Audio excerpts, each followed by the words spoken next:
All right, so now we've all made it to game 2, at least in the League Division Series for the American League and National League.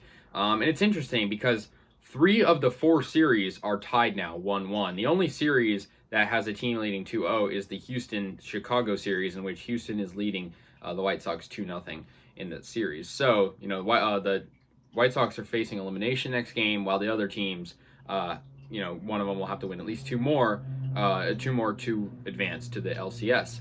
So yeah, let's get into it. Let's talk about the Astros White Sox. The Astros take game 2, like I mentioned, 9-4, in a pretty good game. Lucas Giolito was on the mound for Chicago. He's obviously a pretty good pitcher, but didn't do super well. And the bullpen didn't do super well for the White Sox either. But yeah, let's get into this. So we had Framber Valdez versus Giolito. Both had 11-win seasons, and the ERA is about the same. So, I mean, it was a pretty equal season for both of them. But yeah, the White Sox actually got on the board first. They had bases loaded, and Eloy Jimenez brought in one of the runs on a fielder's choice. So that was 1-0. Then Kyle Tucker got an RBI single, though, however, for Houston in the bottom of the second. So it made it 1-1, tying it up. Chas McCormick made the Astros take the lead as he brought in the next run with the sacrifice fly in the second inning. So it was 2-1, and yeah. Then anyways, Tim Anderson, he eventually got a really good hit, and he was pretty good in this game. He tied an all-time record with 12 hits through his first 5 career postseason games, which is actually a really good achievement for him.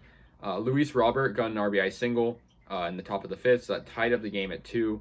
But unfortunately, Chicago, despite having a good run as they took the lead with Jose Abreu RBI, they took a 3-2 lead. They wouldn't really be able to recover, as Houston did really good at the end of the game as well. And Grandal plated Robert, so it was 4-2, and Chicago had the lead. But Yuli Gurriel got a 2-run hit into left center field, tying the game up at 4. So Houston just didn't quit, really, simply. And then Yordan Alvarez gave Houston the lead with a go-ahead hit that snuck right into the outfield. It was a single, and it made it 5-4 Houston. And then Carlos Correa just absolutely hit one over the head of the right fielder, and 7-4. And then Kyle Tucker just got a 2-run absolute smash in the left field home run. So anyways, 9-4. Kendall Graveman came in and got the job done, and the Astros take a 2-0 lead. So next one, Red Sox Rays. It was really interesting because the game 1 of the series was all Rays, and now the Red Sox had a really good game, especially down the stretch, 7th, 8th, and 9th innings especially, to win it over Tampa. So now it's tied 1-1.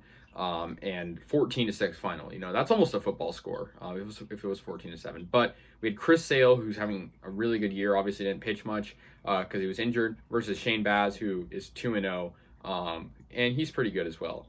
But yeah, both good ERAs for them. Xander Bogaerts got an RBI in the top of the first inning, so that gave Boston an early 1-0 lead. It was a single. And then Alex Verdugo played it in the next run. It was 2-0. Yandy Diaz got an RBI single for Tampa, though, in the bottom of the first, 2-1. So it was very back and forth. And then a grand slam for Tampa Bay made it 5-2 Rays. And it was, but unfortunately for them, the Red Sox would come back. Xander Bogaerts got a solo shot in the third. Eventually, Alex Verdugo got a solo, made it 4-5, and they tied it up with a Kike Hernandez game-tying homer. JD Martinez got a 3-run homer. I mean, they hit a lot of homers in this game. And yeah, unfortunate for the Rays because they looked strong in this game. G-Man Choi got a solo homer, though, and that kind of got Tampa back into it a little bit. But Christian Vasquez got an RBI into right field. So it felt like whenever Tampa had momentum, just, Boston would come back. And that was due to the bad pitching for Tampa. Devers got a monster home run into center field as well. A lot of home runs for the Red Sox. And Christian Vasquez made it 12-6 eventually with an infield single. So, yeah, then 14-6, Kike Hernandez, who's really doing good, got a 2-run double into right field. So that was really good for him. And, yeah, anyways, that's pretty much it. 14-6 final, and the series is tied. Next, we go on the National League side, the NLDS. we have the Braves and the Brewers. Obviously, the Brew Crew took game 1. It's been very low scoring. The Brewers didn't even score a single run in game 2, and now it is tied 1-1 in the series. 3-0 Braves was the final.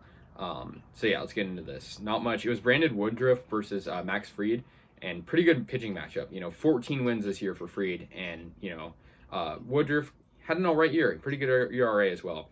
So yeah, Freddie Freeman got the first run of the game, RBI, with an RBI single into right.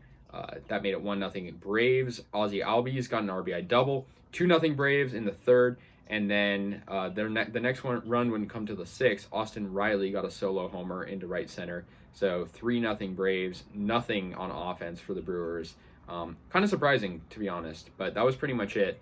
And yeah, now we go to the Giants-Dodgers. Very highly anticipated matchup. Dodgers get a pretty big victory by 7 runs to tie the series up at 1. Heading back to LA now. And this series, I think, is going to be really, really good down, to the stretch. 9-2 final, and the Giants just really didn't look that good in this game. Gosman was on the mound. He did pretty good at the beginning. It was a pretty close game until later in the game when the Dodgers kind of just started hitting really well. Julio Urias, the pitcher for the Dodgers, got an RBI single, which made it 1-0 Dodgers in the second. And it later made it 2-0 after Mookie Betts got an RBI single. So it was 2-0 Dodgers. Donovan Solano, however, got a really nice hit into it was a sacrifice fly, but it was a really hanging good ball, and it got the Giants on the board. So it was 2-1, and wouldn't have any runs until the 6th inning when the Dodgers kind of broke open the game with a Cody Bellinger 2-run double into center. They had a lot of runners on base, and it made it 4-1 Dodgers. AJ Pollock got a 2-run double as well down the left field line. What a hit it was. It was really good. Just ripped one. It was 6-1 LA. And then the Giants got on the board again with an RBI, kind of a bloop single into right. So that made it 6-2. But Betts got the guy out at third, which was Wilmer Flores. 6-2. Then 7-2 after Will Smith solo homer. 8-2 after Matt Beattie got an RBI single. So the Dodgers were just really hammering them. And Corey Seager got an RBI as well in the 8th inning, kind of a bloop hit into right. So that made it 9-2. Dodgers get the win, and we're heading back to LA with a tied series. So let me know your guys' thoughts on all these series. They're all really good so far. I guess maybe not the Houston series yet. Because it's 2-0. But if the White Sox can make it interesting, that would be good. But all the other series are tied, so that's good. And yeah, see you guys later. And yeah, peace out.